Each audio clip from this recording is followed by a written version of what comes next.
What makes the right collaboration? Oh, it's simple. It's like Godzilla versus King Kong. So everybody loves to see it. Welcome to Style as Identity, a podcast by The Majority Group. Join us as we get to know the designers and founders who are shifting our understanding of the style status quo. We're your hosts. I'm Lola Catero. And I'm Frankie Ikwuazom. Join us each episode as we learn from brands that are an extension of their values, identity, and aesthetic, and are super open about sharing the less talked about aspects of what they do. We're so glad you're here. Okay, dream collabs. Do they necessarily make the right collab? Sometimes, not always. Is love blind or is it pure? Well, let me tell you, Lola, sometimes the love really is pure. Oh, thank God. Today, we talk with Ksenia and Anton, founders of the Ukraine-based brand Ksenia Schnaider. And you know what they did? They collaborated with their dream brand, Adidas Originals. And yes, that love was pure, my friends. It turned out great. And now you all can know why. Let's do this. Hi, guys. How you doing? Hi. Thank you for having us. Thank you for spending time with us. Goes both ways. Ksenia, Anton, thanks for being with us. Walk us through what you think are some of the more important milestones for the brand and how you both have been working together on it. So we both are designers and we are a couple. We started our brand around 13 years ago. So the brand is quite established, but we had few challenges through our journey. First, it was COVID, like for all of fashion brands. And second was war started in Ukraine. And since we were based there, it was really hard for us to continue. But we are proud that we managed to go through it and we managed to even had a few successful collaboration during that time. The brand has been through so much in over a decade. The brand that we see today is upcycled patchwork, denim, and these incredible pieces thoughtfully brought together through environmentally conscious briefs and this very strong aesthetic. Your values come through in the designs. Has the brand always been rooted in these core values? How has that shifted since you started and gone through typical life cycle of a brand and journey, but then also earmarked by these COVID and the war and these undeniable things that impact everyone, brands included? I think that being responsible is very much important to us, like in everyday's life and in our business. So sustainable practices always were core for us. As a designers, we always like to play and experiment. And when you work with something unwanted, it's really unlimited space to play, to redesign. So I think through all these years, we've been practicing all this and we had our own production and the team who works there, they are with us for 8-10 years. So they all very passionate about all these techniques and we create methods together, how to rework, how to change garments into something new. Also, when we start, we're trying to act in like everybody, just a fashion brand with dresses, full scale, having all lines, menswear, women's wear, entry prices, something more difficult to produce. And so we have maybe 4 or 5 seasons in this condition when we realize, okay, it's not work well. Let's do it more organically. Just start making what we really like by ourselves. So we start trying to be service for people. Designers, from some perspective, designers have to do it because it's product for people. But then we stand on the side of art. It works. Works. We start to do it more. Best part is for us, it's play. So if you don't play, not have fun, it's not work. And everybody see it. And it's work for both sides. So on this journey, we're playful. When we started to work with secondhand clothes, it wasn't a trend at all. And we even felt ashamed and we didn't talk much about it, but we've been upcycling like up to 5 tones of denim, but we didn't talk about it. We didn't communicate until some people from media, they said, oh my God, you have to share how you do it because it's really precious and it's really meaningful. So we start sharing only because people pushed us. For us, it wasn't a thing. It was our way of thinking, way of creating. Everything we trying to repurpose everything. For example, we have any brand have to have shopping bags. So I understand after this, it's going to rubbish. We are making calendar for next year on site. So you can just stand it on a table. It's like beautiful piece of cube, big one with calendar. So you still use it. It have more sense to keep it and not make new trash from it. Oh, I love that. For example, we have to use some advertising material, postcards. We never use a lot of graphics on it. We try to use only photo to not make it look so advertising. I mean, normal people have piece of paper with a lot of logos on it or some information like contacts. It looks like spam, something to go to trash. Again, we don't need it. And we try to be far from advertise looking and something what's make rubbish around. What I love about that is in the products and clothes that you make to the bags that people use to put their clothes in as they shop, you're not only extending the life of that piece, but it seems like you're really considering the end user of like, what do they actually want to do with this and how will the life be extended, and not just thinking about that thing itself, but what's helpful for the consumer, what's valuable, what's useful for them. I love too that it was just so natural for you all to think about this. I think a lot of people are like, oh, it's almost like the other way around. But you were like, this is just something that we're doing already. And then it took people identifying you and saying, wait, you're a sustainable brand. For you to say, okay, sure, we can also lead with that. But this is something that you were thinking about from the get-go, which is also very cool. And kind of related to our next question. And you started kind of describing it, Anton, in that you were saying that at first you were creating for everyone, and then you kind of narrowed down to what you thought was just made the most sense for the brand. But like when you think about it, who is Ksenia Schnaider for? It's really a tricky question for us because, to be completely honest, we design for ourselves. And friends.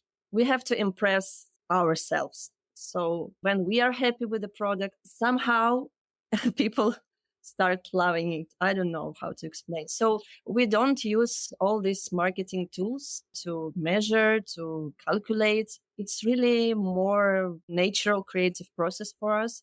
Our brand is not on such scale to be so concerned about numbers. We're like independent studio based in Ukraine. So, I mean, we sell globally, but not so much. I mean, so we can afford such luxury for ourselves to be independent designers and to work focused on our own values, own taste. Of course, we see it, for example, in our web store and Instagram, some data. But again, it's really dry profile. I guess it's relevant to any fashion brand now. So, okay, it's some citizen from capital, from West or some Asian city. He's 20 to 45. That's it. So he's like passionate about design and fashion. When we try and use it, we fool ourselves. It's not work well. It's work for maybe for sales, for some targeting in marketing thing. But when we designing in mind, we have ourselves and our friends. But when we work with other brands, I mean, in collaboration, it's always interesting because they always have strict frame. They know whom they want to target.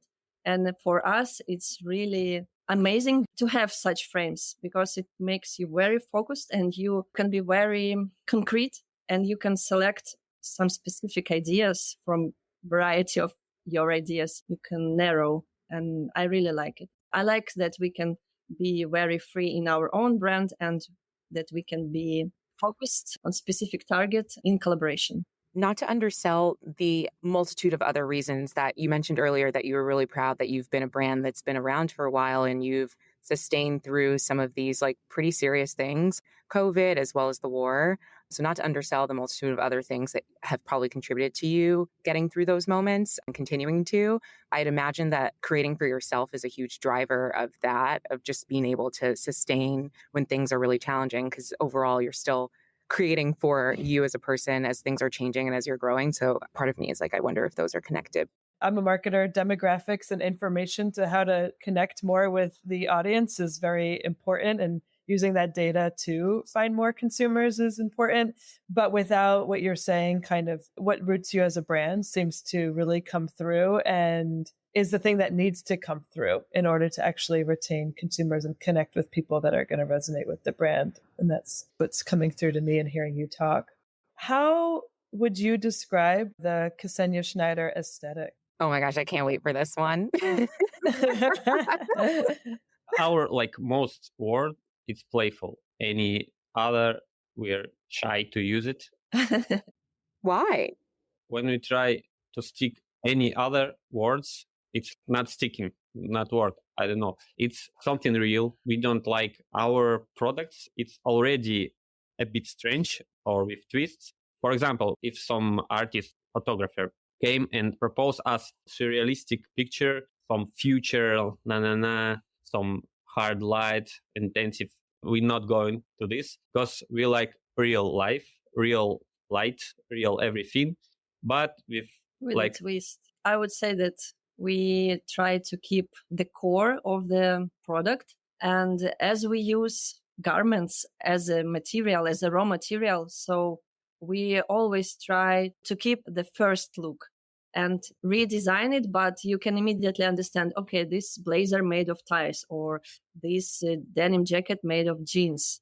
So it's not like total patchwork. It's work with respect to previous life of these garments.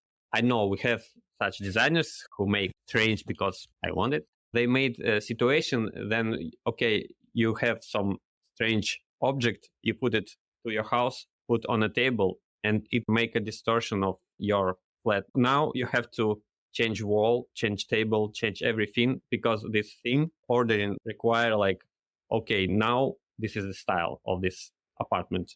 And if you make simple things, but interesting or just in good quality and with love, it's work together with everything. I think a lot of times people think about oh, you need a statement piece is what I hear a lot. Lola and I have kind of talked about this. And even in terms of earlier, Lola mentioned the longevity of a lot of what you make, that you make it to last. I think having something that starts a conversation, but also isn't disruptive to everything else going on actually makes sense with that because you're more likely to think of it less of this is my jean for the week or jean for the month. And more is just this is something I could see wearing with a lot of different things, but it still completes what I might be wearing without necessarily feeling time bound. So it makes a lot of sense to me. Yeah. And your garments, the playfulness totally comes through, but then also what you're saying is rooted in reality.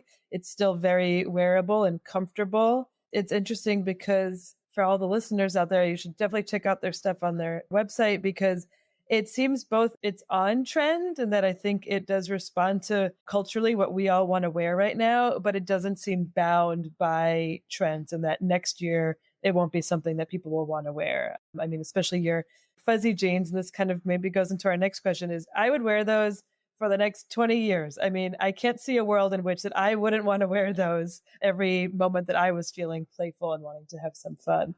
Yeah. So for pieces like the fur jeans and the tie madness, what were some of the inspirations for those? We love everything on your site, by the way, but curious, where do you get your inspiration from, especially for pieces like that?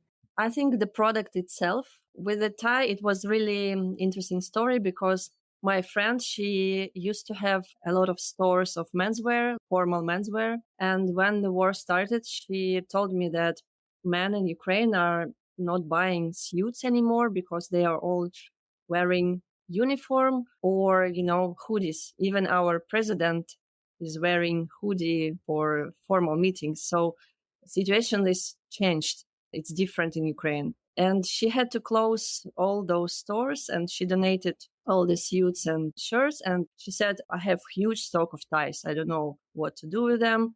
And she just gave all these unwanted ties to me. And it was starting point. I thought, okay, what can we do out of them? Maybe something for women's wear, because it's really interesting to change the context and to make skirts, blazers, and shirts for women's wear. So inspiration just came in the studio when I saw the boxes with ties.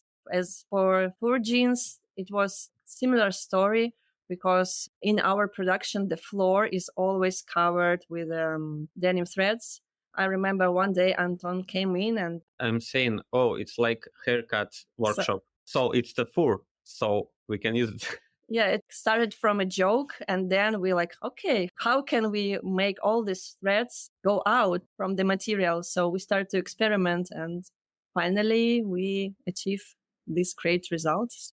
I think it's very important for us to play, to joke, to keep the atmosphere very open and friendly when everyone from our team can add something like comment and together we can create something. And it was really depressing to me when the war started. I thought we lost this playfulness because it was really dark and terrible times and the reality was dark. And we still needed to produce collections. We still needed our business, going. We were working more like robots, not like having fun. When you start creating, when you start working on the collection, somehow it was like escape personally for me, from all the news and my like really healing process for me personally to create again, to be able to stay playful in such crazy world. So first wave of people of Ukraine, it's tragedy. We are sad. But then people realize, okay, Ukraine can defeat and it's all managed. People starting behave like brave.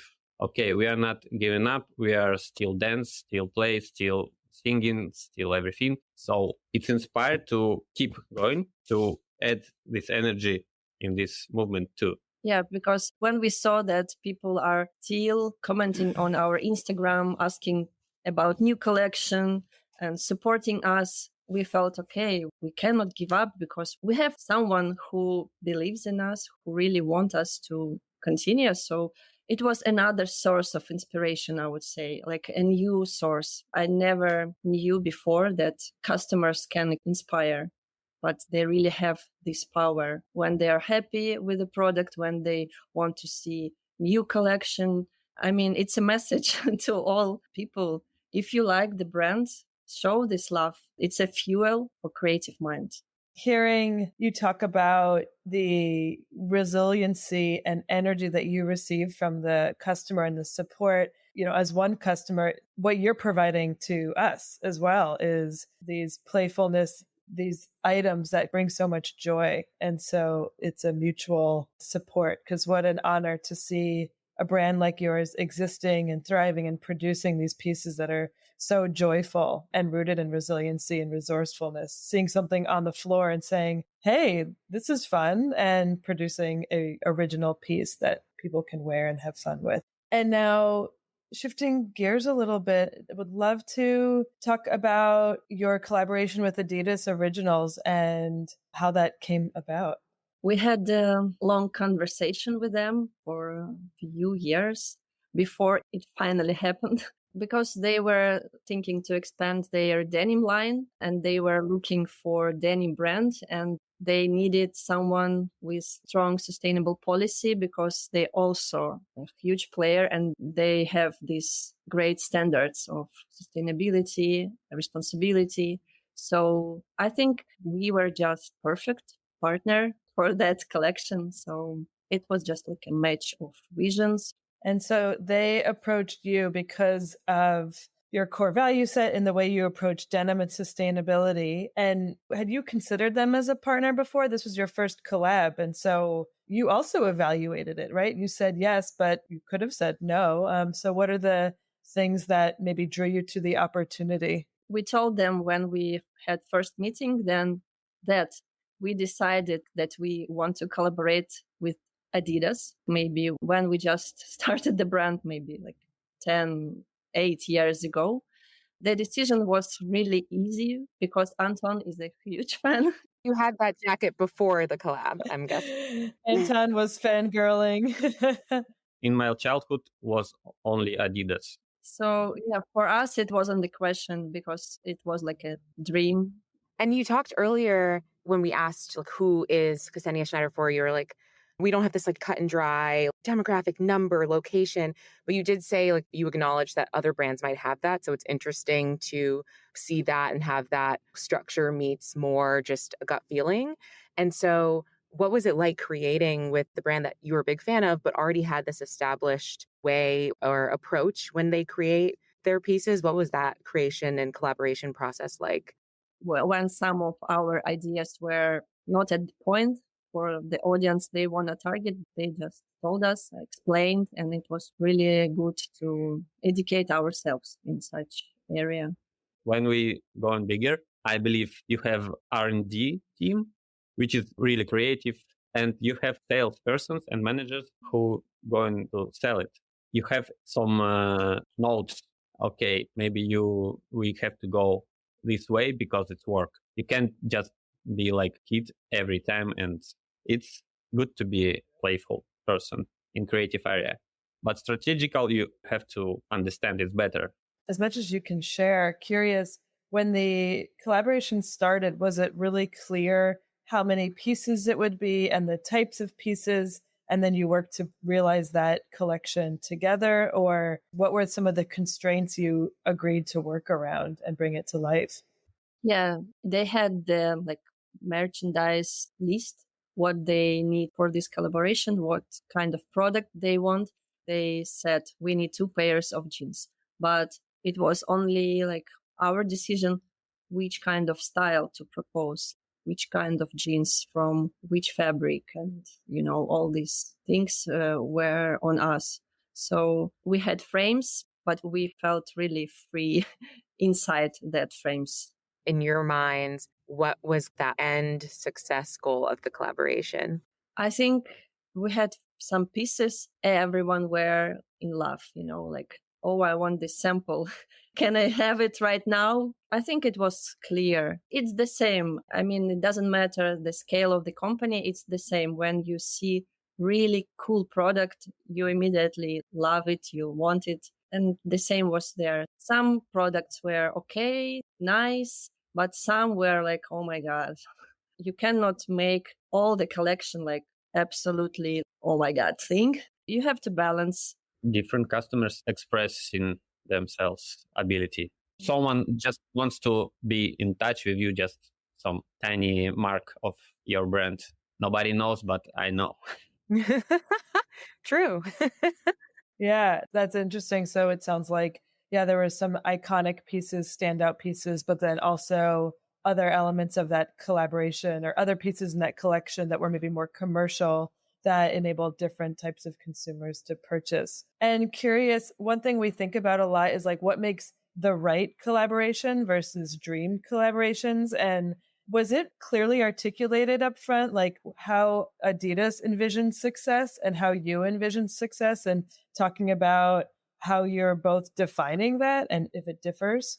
Yeah, we had such conversation at the beginning. I think respect is really important. When you respect your partner and your partner respect you, it's key to successful collaboration. I think we were really lucky to work with such team in Adidas Originals because they all supported us so much, in a creative way. They were always pushing us to go crazy, Anton. Yeah, there is no limits. The only limit is production cost. Sounds like it was a good fit.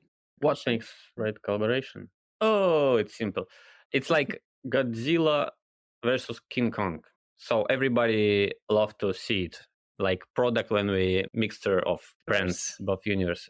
You have to understand you are half of the project. And definitely everybody have to see both parts, because only in this case it's work. Customers or audience have to understand what's happened, why this, and why it's interesting and why it's work. It's like making new jokes from old jokes. And then we noticed the collaboration is for sale on Adidas, but not Ksenia Schnaider's website. Is that correct? That it's exclusive to their website? It was exclusive to Adidas Originals. So, and the biggest part of the collection is available only on Adidas.com. Some selected stores, but there are some pieces for the line which were repurposed from dead stock materials. It was really limited quantity due to the nature of the product. So it was available only on Adidas stores and online. That makes sense. But in Ukraine, we had Adidas stores and they had this line. So all our fans, they were so happy to have it. Amazing. Anton, that must have been a wild moment for you to see your designs in an Adidas store. Yes, people from my childhood who's I'm not seeing You stopped communicating for years send me like message like, very good, Anton. Proud of you. Beautiful. We're curious, as a brand that's been around for a bit now, like over 10 years, what's next for you? Like when you think about, you kind of hit the dream collab there in terms of a collaboration, in terms of a brand that you've really admired for a long time. And I'm sure you took some good learnings from that, but what else is on your mind in terms of things that you really want to do and other places that you want to take that playfulness? You can plan only like your weekends and be happy if you can plan it. In our situation, especially. So we just want to do everything to keep this playfulness and creativity inside us. And we really want to have more opportunities to work with other designers, other creative minds, companies, and to have more collaborations, because it was really interesting. And we thought that we can bring something new, not only to fashion, I mean, to design in general. So it could be furniture or cars. I mean, we really want to have an opportunity to express ourselves more widely. Thank you so much for the time. And it was so wonderful talking with you and getting to know more about the brand and how it came to life with Adidas. Thank you so much. Thank you. It was really, really a pleasure. Bye. Thank you. Thank you both so much. Damn, I love these brands. Same. I mean, I love that they're just into getting on a podcast and having a very real conversation about what's enabled their brand to survive. I love it. Okay, let's keep learning together. And all you out there, if it's in your journey to make a purchase today, check out some of the brands we've been talking to. And if it's in your journey to show us some love, hit that subscribe button. See you next time. Bye.